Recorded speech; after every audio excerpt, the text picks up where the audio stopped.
So అంటే మనం open circuit టెస్ట్కి షార్ట్ సర్క్యూట్ టెస్ట్కి మధ్యలో గ్యాప్ ఇస్తాం. ఆ గ్యాప్ ఇవ్వడం వల్ల ఏమవుతుందంటే ట్రాన్స్ఫార్మర్ అనేది కూల్ అయిపోతుంది.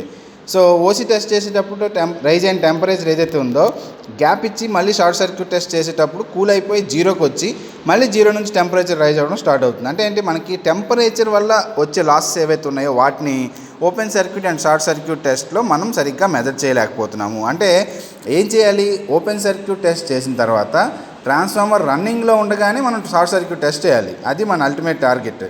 కానీ అది ఓసిఎస్ టెస్ట్లో మనకు పాసిబుల్ అవ్వట్లేదు. అదే మనకి సంపనస్ టెస్ట్లో అయితే అది పాసిబుల్ అవుతుంది. ఎలా అంటే ఇక్కడ చూడండి, మనం రెండు సప్లైలు తీసుకున్నాం. రెండు సప్లైలు అయితే సంపనస్ టెస్ట్ చేయడానికి రెండు ట్రాన్స్ఫార్మర్స్ కావాలి. Open and short circuit test చేయడానికి ఒక ట్రాన్స్ఫార్మరే కావాలి. బట్ సంపనస్ టెస్ట్ చేయడానికి మనకి ఏమవుతుందంటే రెండు ట్రాన్స్ఫార్మర్స్ కావాలి. ఇది ట్రాన్స్ఫార్మర్ 1, ఇది ట్రాన్స్ఫార్మర్ 2. సో ఈ ట్రాన్స్ఫార్మర్ల యొక్క ప్రైమరీలు అనేవి చూడండి, ఇది ప్రైమరీ, ఈ ట్రాన్స్ఫార్మర్ యొక్క ప్రైమరీ, ఇది ఈ ట్రాన్స్ఫార్మర్ యొక్క ప్రైమరీ. ఈ ట్రాన్స్ఫార్మర్లో రెండు ట్రాన్స్ఫార్మర్ల యొక్క ప్రైమరీలను తీసుకొచ్చి ఒక సప్లైకి ఇచ్చాను. అలాగే ఈ ట్రాన్స్ఫార్మర్ల యొక్క సెకండరీలు చూడండి, ఇది ఒక సెకండరీ, ఇది ఒక సెకండరీ, ఈ రెండింటిని తీసుకొచ్చి ఒక సప్లై కనెక్ట్ చేసుకున్నాను. అంటే ఏమవుతుంది, రెండు సెకండరీలని ఒక సింగిల్ ఫేజ్ సప్లైకి, రెండు ప్రైమరీలని ఒక సింగిల్ ఫేజ్ సప్లైకి కనెక్ట్ చేసుకున్నాం.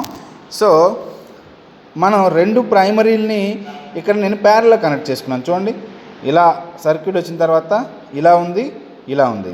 అంటే ఏమవుతుంది, రెండు ప్రైమరీ వైండింగ్ని నేను ఇక్కడ ప్యారల్గా కనెక్ట్ చేసుకున్నాను. అండ్ ఆ ప్యారల్ కాంబినేషన్ అనేది తీసుకొచ్చి ఒక సప్లై కనెక్ట్ చేశాను. అలాగే ఇక్కడ రెండు సెకండరీ వైండింగ్స్ ఉన్నాయి. ఈ రెండు సెకండరీ వైండింగ్స్ని ఎలా కనెక్ట్ చేసుకున్నా అంటే సిరీస్లో చూడండి, ఇలా వెళ్ళి ఇలా సెకండరీ వైండింగ్ ద్వారా ఇలా వచ్చి మళ్ళీ ఇలా వచ్చి ఇలా వస్తుంది. అంటే ఏమవుతుంది, both secondary windings are connected in series, both primary windings are connected in parallel. So ఇప్పుడు నేనేం చేస్తానంటే ఫస్ట్ ఈ సప్లై ఏదైతే ఉందో ఇది ఓపెన్ సర్క్యూట్ చేసేసి ఇక్కడ ఈ స్విచ్ కూడా ఓపెన్ సర్క్యూట్లో పెట్టేసుకొని ఫస్ట్ నేను ఇక్కడ సప్లై ఇస్తున్నాను. సో అంటే ఏమవుతుంది, రెండు ప్రైమరీలకి సప్లై ఇస్తున్నాను, సెకండరీ అనేది ఓపెన్ చేసేసాను. అంటే ఏమవుతుంది, that will be act as a open circuit test. Primary is receiving the supply, secondary is an open circuit. So it is a open circuit test. అంటే రెండు ట్రాన్స్ఫార్మర్లు కూడా ఓపెన్ సర్క్యూట్ టెస్ట్గా యాక్ట్ అవుతాయి.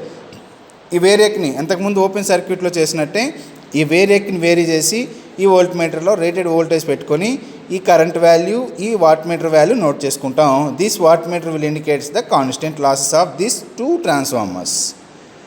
Next ఏం చేస్తాను, తర్వాత ఈ స్విచ్ అనేది క్లోజ్ చేస్తాను. స్విచ్ అనేది క్లోజ్ చేస్తే సెకండరీ అనేది క్లోజ్ అవుతుంది.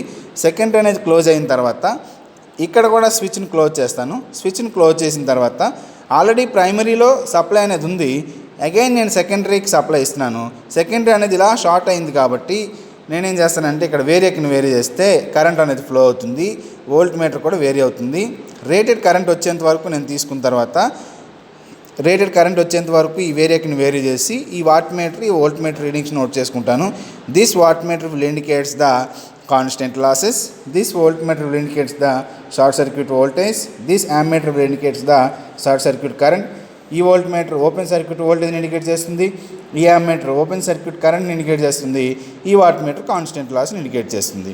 సో ఈ రీడింగ్స్ అన్నీ తీసుకున్న తర్వాత మనం same open circuit and short circuit టెస్ట్లో ఎఫిషియన్సీ క్యాలిక్యులేట్ చేయడానికి ఏ ఫార్ములాస్ అయితే యూజ్ చేసామో ఇక్కడ సంపనస్ టెస్ట్లో కూడా సేమ్ ఫార్ములాస్ యూజ్ చేస్తాం. ఎందుకంటే this is also open circuit and short circuit test. కానీ ఇక్కడ దానికి దీనికి డిఫరెన్స్ ఏంటంటే ఇక్కడ రెండు టెస్ట్లు కూడా ఒకేసారి కండక్ట్ చేస్తాం, అక్కడ రెండు టెస్ట్లు కూడా సెపరేట్గా కండక్ట్ చేసుకుంటాం. అంటే ఏమవుతుంది, procedure is different but calculation is same. Okay, so this is about సంపనస్ టెస్ట్. Okay, thank you.